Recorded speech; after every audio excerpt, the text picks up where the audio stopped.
मेरे प्यारे साथियों, कैसे हैं आप सब। आशा करता हूँ कि आप लोग अच्छे होंगे, स्वस्थ होंगे। तो आज की हमारी कहानी एक बहुत ही डरावनी भूतिया और रहस्यमय जंगल के बारे में है। अगर कहानी अच्छी लगे तो वीडियो को लाइक करके चैनल को सब्सक्राइब जरूर कर लेना। तो चलिए सुनते हैं एक रहस्यमय जंगल का राज। कोलागढ़ एक छोटा और शांत गांव अपने लजीज खाने और खुशहाल जीवन के लिए जाना जाता था। ये गांव अपनी हरी भरी फसलों, सुंदर बगीचों और दोस्ताना लोगों के लिए मशहूर था। गांव के चारों ओर फैले खेत और हरियाली एक सुरमई नज़ारा प्रस्तुत करते थे। लेकिन इस प्यारे से गांव के पास एक घना और रहस्यमय जंगल था, जो रहस्यों और अजीब घटनाओं से भरा हुआ था। जंगल की ओर बढ़ते हुए रास्ते पर हमेशा अजीब घटनाएं घटती रहती थीं, लेकिन गांव वालों ने इसे कभी ज्यादा तवज्जो नहीं दी। सब कुछ तब बदल गया जब एक रात एक व्यक्ति के चीखने की आवाज ने सबको चौंका दिया। कोलागढ़ के पास का जंगल एक ऐसा स्थान था जहां किसी भी समय अजीब सी हवा चलती थी। रात के समय जंगल की घनी शाखाओं के बीच एक रहस्यमय सन्नाटा छा जाता था। जब चांदनी की चमक कम हो जाती तो जंगल की गहराई में छुपी अंधेरे की परतें और भी गहरी हो जाती।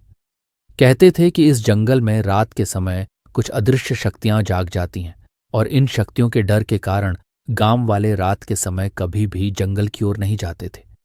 ये जंगल हमेशा से ही अंधेरे और रहस्यमय कहानियों का केंद्र रहा था। एक रात गांव का एक व्यक्ति रमेश, जो अपने खेत की ओर लौट रहा था, अचानक चीखने लगा। उसकी चीखें इतनी तीव्र थीं कि पूरे गांव में गूंज उठीं। रमेश की चीखों में डर और असहायता का स्पष्ट संकेत था। नहीं, तुम जिंदा हो या मर गई, उसने बार बार चिल्लाया, जैसे किसी भयानक स्थिति का सामना कर रहा हो। गांव वाले उसकी चीखों को सुनकर अपने घरों में सिहर उठे। रमेश की चीखें सुनकर लोग अंधेरे में कांपते हुए अपनी खिड़कियां और दरवाजे बंद कर लिए। लेकिन रमेश की चीखें धीरे धीरे शांत हो गईं और रात की गहराई में खो गईं। रात की चीखें गांव के लिए एक बड़ा रहस्य बन गईं। लोगों ने सोचा कि यह सब एक बेतुकी बात है, लेकिन धीरे धीरे यह भयावह घटना गांव की प्रमुख चर्चा बन गई। अगली सुबह जब रमेश का कोई भी पता नहीं चला तो गांव वाले उसके घर की ओर दौड़े। वे रमेश को खोजते हुए जंगल में गए, लेकिन उन्हें उसका कोई सुराग नहीं मिला। गांव वालों ने सोचा कि शायद रमेश ने किसी हादसे का सामना किया है, और उसके परिवार में शोक की लहर दौड़ गई। गांव वाले रमेश की खोज में जुटे हुए थे, लेकिन कोई भी उसके बारे में कुछ नहीं जानता था। इसके साथ ही जंगल के अंधेरे में छुपी हुई रहस्यमय शक्तियां अब और भी भयावह प्रतीत होने लगीं। कुछ लोगों ने कहा कि जंगल में एक पुराना किला था, जो कई साल पहले एक खतरनाक घटना का स्थल रहा था। किले में एक महिला की आत्मा थी, जो मरने के बाद भी जंगल में भटकती थी। लोगों का मानना था कि रमेश की चीखें उसी आत्मा से जुड़ी हुई थीं, जिसने उसकी आत्मा को पकड़ लिया था। कोलागढ़ में एक औरत थी जिसका नाम रूपा था, और वह गांव में एक अजीब सी दहशत का स्रोत बन चुकी थी। रूपा की मानसिक स्थिति कभी भी पूरी तरह से सामान्य नहीं रही थी। उसके पति की एक रहस्यमय और अजीब मौत के बाद उसकी मानसिक स्थिति और भी बिगड़ गई थी। गांव वालों ने उसे पागल समझ लिया था और उससे पूरी तरह से दूरी बना ली थी। रूपा अक्सर एक पुरानी कंबल के नीचे छिपी रहती थी, और रात के समय वह अजीब अजीब आवाजें सुनने का दावा करती थी। उसकी इन बातों को सुनकर गांव वाले उसे और भी डरावना मानते थे और रात के समय उसके घर के पास जाने की हिम्मत नहीं करते थे। एक रात गांव का एक आदमी बद्री, जो शहर की ओर कुछ जरूरी काम से निकल पड़ा था, जंगल से गुजरते हुए अचानक रुक गया। उसने देखा कि एक पेड़ पर एक औरत की लाश लटक रही थी। लाश का चेहरा बद्री की आंखों में चिपक गया था, और उसकी आंखें अब भी खुली थीं, जैसे वह मौत से भी अधिक परेशान हो। बद्री का दिल तेजी से धड़कने लगा और वह डर के मारे गांव की ओर दौड़ पड़ा। जब बद्री गांव पहुंचा, उसने सभी को अपनी कहानी सुनाई। गांव वालों ने उसे अनसुना कर दिया और समझा कि यह सब उसके दिमाग की उपज है। लेकिन जब उसी रात को रूपा ने एक अजीब सी आवाज सुननी शुरू की और उसके घर के अंदर कोई अजीब चीजें घटने लगीं, उसे लगा कि उसकी मृत आत्मा उसके पति की मौत के बाद परेशान हो रही है। रूपा की हालत और भी बिगड़ने लगी और वह दिन ब दिन और भी हिंसक और डरावनी होती चली गई। फिर रूपा की अजीब हरकतें गांव में डर का कारण बन गईं। रात के समय जब गांव के लोग सो रहे थे, रूपा ने अपनी घर के बाहर एक अजीब सी आवाज सुनी। आवाज धीरे धीरे तेज होती गई और रूपा को लगा कि कोई उसकी ओर बढ़ रहा है। वह बहुत डर गई और दरवाजे को बंद करने की कोशिश की, लेकिन दरवाजा खुद ब खुद खुल गया।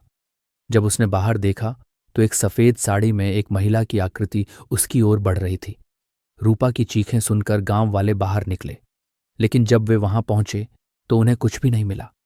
गांव में रूपा की आत्मा की कहानियां और रमेश की गायबगिरी ने लोगों को परेशान कर दिया था। लोगों ने तय किया कि वे रात के समय जंगल में नहीं जाएंगे और किसी भी अजीब घटना से दूर रहेंगे। इसके बाद से लोग मानने लगे कि रूपा अब किसी बुरी आत्मा का हिस्सा बन चुकी है। समय बीतता गया, लेकिन कोलागढ़ का नाम अब आत्मा और चुड़ैल के आतंक से जुड़ गया। एक दिन गांव वालों ने तय किया कि वे उस जंगल में जाकर रूपा की आत्मा को शांति देने का प्रयास करेंगे। एक रात जब चांदनी की रोशनी गांव के ऊपर बिखरी हुई थी, रूपा की लाश पेड़ से लटकती हुई देखी गई। गांव वालों ने देखा कि उसकी आंखें खुली थीं और उसकी चेहरे पर एक अजीब सी मुस्कान थी। जैसे ही लोग उसे देखने लगे, एक अजीब सी हवा चलने लगी और अंधेरे में एक भयावह चीख गूंज उठी। लोग इस घटना से भयभीत हो गए और किसी ने भी उस रात को बाहर जाने की हिम्मत नहीं की। गांव के लोग अब डर के मारे रात के समय बाहर जाने से डरते थे। कोलागढ़ के पास का जंगल और उसके अंधेरे में छिपी आत्मा की कहानियां गांव की एक अमिट सच्चाई बन गई। लोग मानते थे कि रूपा की आत्मा अब भी उसी पेड़ पर लटकी हुई है और रात के समय गांव में आतंक फैलाती है। लेकिन एक रात कुछ साहसी युवाओं ने जंगल में जाने का फैसला किया ताकि वे देख सकें कि वास्तव में क्या हो रहा है। वे जंगल के गहरे हिस्से में पहुंचे और वहां उन्हें एक पुराना किला मिला जो वर्षों से वीरान पड़ा था। जंगल में गए युवाओं ने किले के अंदर एक अजीब सी हवा का अनुभव किया। जैसे ही वे अंदर गए, उन्हें एक भयानक आत्मा की उपस्थिति महसूस हुई। एक काले बादल की तरह आत्मा ने उन्हें चारों ओर से घेर लिया। अचानक एक भयानक चीख के साथ सभी ने देखा कि रूपा की आत्मा किले में घूम रही थी। उसके चेहरे पर गहरी दर्द की छाप थी और उसकी आंखें अब भी खुले हुए थीं, जैसे वह अपने पति की मौत का बदला ले रही हो। जंगल में उस रात के बाद गांव वालों ने एक नई पूजा आयोजित की और उस आत्मा को शांति देने का प्रयास किया। पूजा के दौरान गांव वालों ने महसूस किया कि अंधेरे में कुछ अदृश्य शक्ति उनके चारों ओर मंडरा रही थी। पूजा के अंत में एक भयानक चीख के साथ सब शांत हो गया। लोगों को ऐसा लगा कि रूपा की आत्मा को शांति मिल गई है और वह अब जंगल की घनी छांव में छिप गई है। कोलागढ़ में एक नई सुबह आई। गांव वालों ने धीरे धीरे जंगल में लौटने की कोशिश की और वहां फिर से सामान्य जीवन जीने लगे। लेकिन कोलागढ़ के पास का जंगल अब भी रहस्यमय और डरावना माना जाता है। लोग कहते हैं कि रात के समय जंगल में जाने से पहले लोग दुआ करना नहीं भूलते, ताकि उस अंधेरे और रहस्यमय शक्ति से बचा जा सके जो अब भी वहां की हवाओं में छुपी रहती है। ये कहानी आपके दर्शकों को एक गहरी भयानक यात्रा पर ले जाएगी, जहां अंधेरे और आत्माओं के बीच का डर दर्शकों के मन में गहरा असर छोड़ेगा। हर सीन में बढ़ती हुई भयानकता और रहस्य की गहराई दर्शकों को अंत तक बांध कर रखेगी।